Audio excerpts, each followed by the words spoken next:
Hi, everyone.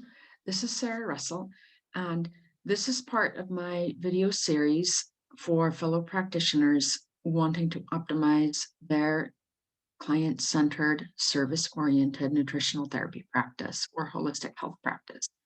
Um, I've been a functional nutritional therapy practitioner since 2013, and I've been really committed to serving a diverse clientele, and in particular, um, both one-on-one clients needing nutritional therapy support and fellow practitioners wanting to deliver high quality service and support their individual nutritional therapy clients. Um, so the the information and resources and insights and perspectives I share in this video series are really informed by my experience, by the mentoring I myself have received, by my clinical um, insights, and by the work that I've done guiding other practitioners over time. So today I want to talk about a really important point that I think is is not talked about often enough in the holistic health world. And um, it is the difference between a compliance centered model and a collaboration centered model in our work. Um, we are constantly bombarded in our field with information and tips on improving client compliance, what to do when clients don't comply, how to troubleshoot through non-compliant clients, and constant conversations about, oh, this client or that client won't comply or isn't compliant.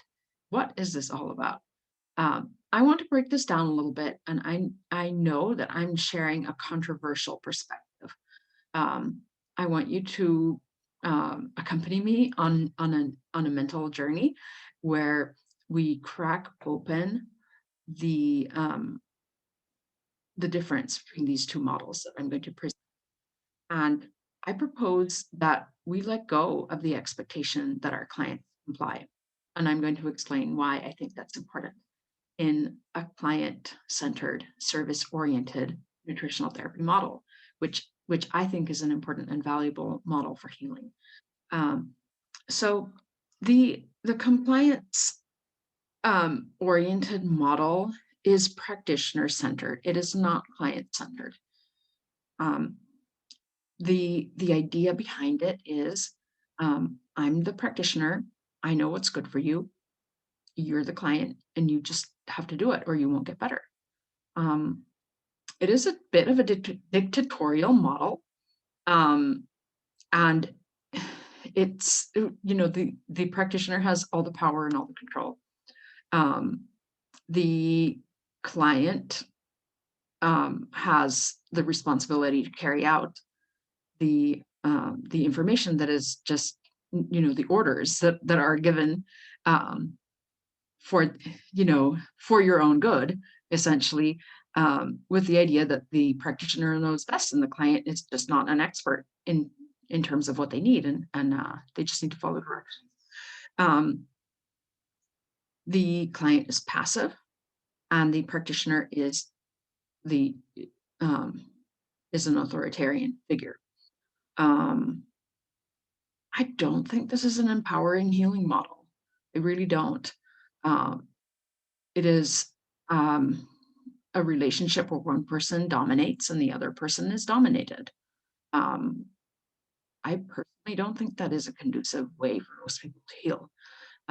Sometimes clients will tell you, look, just tell me what to do and I'll do it. That is a great time to just tell people what to do because the client themselves has just guided you. And that is client centered. That is different from the practitioner by default, giving people orders and expecting them to comply. My complex health practice is full of clients who have had dictatorial, authoritarian practitioners who have told them, look, do this for your own good. They followed directions blindly and they got so much worse.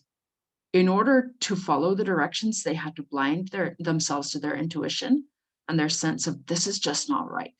I also had a similar experience myself when I was postpartum with my now 9-year-old son, my midwife had very graciously encapsulated my placenta, and she told me it was going to really help me heal from a very difficult birth and from an unexpected C-section, sort of unexpected in the sense that the awareness that I needed a C-section came kind of late in the pregnancy. It wasn't a last second surprise, but it was definitely like a last. So my midwife was so kind and kind of as a way of telling me, look, I'm really going to miss being present at a home birth. She offered for free to encapsulate my placenta. It was a wonderful gift, and I really appreciated it so much. And when I started taking my placenta, every time I took it, I felt horrible. It made me feel physically and emotionally really, really bad. And I called the midwife, and she said, "Look, I mean, keep taking it. It's really good for you." And I listened to her, and I kept doing that for like a couple more days. And then I was like, "No, I have to stop." It was so bad. And I stopped taking it and I felt loads better. And I told her later, and I said I just wasn't able to keep following through. And then, a week later I tried again just in case it was random. And every time I took it, it was just really bad for me. And then I just ended up um just, burying it in my backyard. And the lesson for me was, look, sometimes the expert, and my midwife was and is so gifted and so amazing at what she does. And her recommendation it did not come from a dictatorial place. I don't want to imply this at all. Um, if you're listening, Deborah, you're amazing, and I love you. That this is really about how we can just reframe the way that we talk to our clients. It's not about, oh, Deborah, you messed up. Um, and um, essentially, I gave myself permission in a moment of vulnerability. And my midwife was so sweet when I told her, look, I just have to stop because it just made me feel so bad. And I noticed I felt better when I stopped. And she guided me through this process of, let's just try again at some point, and that was fine. She had my full collaboration, and I was just as curious as she was. So it was it was a model that started out to be more like practitioner centered and developed into a collaborative relationship, partly because I guided her in that direction. And she was very receptive to that, and I really appreciate that. But I think that we can empower our clients even more when we really, really focus on a collaborative model that is client centered. It does not mean that we're putting the client in 100% control. It means that we, the practitioner, are talking with the client, and the client is an active part in the decision-making process. And we as the practitioner value them as the expert on their health history, on their current signs and symptoms, and on their health objectives. There's nobody who knows better than they do what all those things are. Plus their intuition. Their intuition is a resource. It has to be treated as a resource. It could be wrong. It and sometimes it is, but most of the time it isn't. So if your client has an off feeling or something like that, listen to them and tell them, look, I want to honor this. You could be right. Let's try to figure this out. Let's go with that.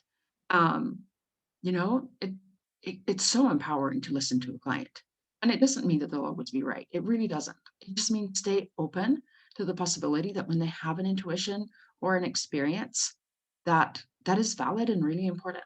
And it can be part of your work together, and it can help you as a practitioner grow in your clinical skills, and it can help your client heal faster and better, which is great because it means that your client will feel heard and will feel healed, and they will refer more people to you that you can help by listening, by collaborating. And I think that's really powerful.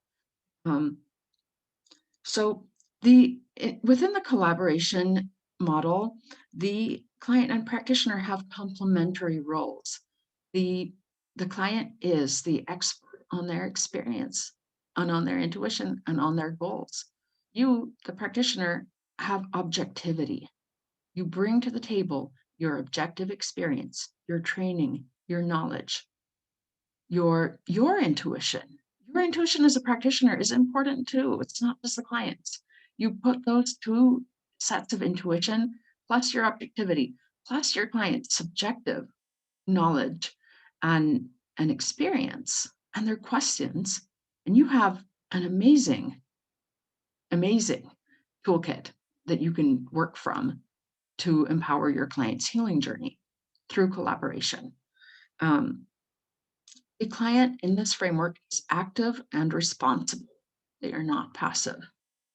They will not get angry with you if they don't get better immediately, as sometimes does happen in a client-centered model.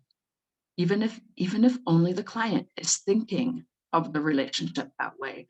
So I think it's really important, if you truly want to be a client-centered, service-oriented, holistic health professional, it is really important not only to really work within this collaborative framework, but I think it's also really important to articulate that for your client, because your client comes from, most likely, a long stream of practitioners, both allopathic and holistic, who have applied a practitioner-centered authoritarian model of healing that is based on the practitioner knowing best and the client just needing to comply.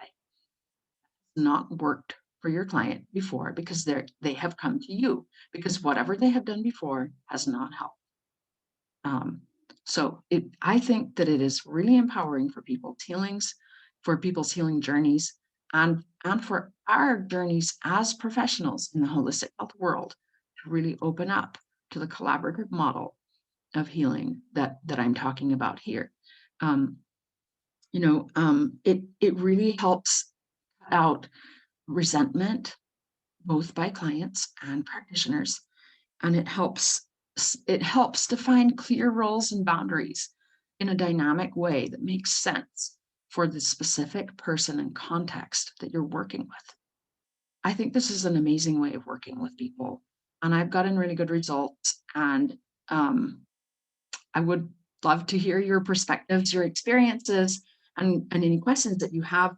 And if you want to check out the mentoring groups that I have and learn how to dive deeper into this work, I would love for you to check out my mentoring offerings. So please get in touch with me if you have any questions or you want to learn more about that.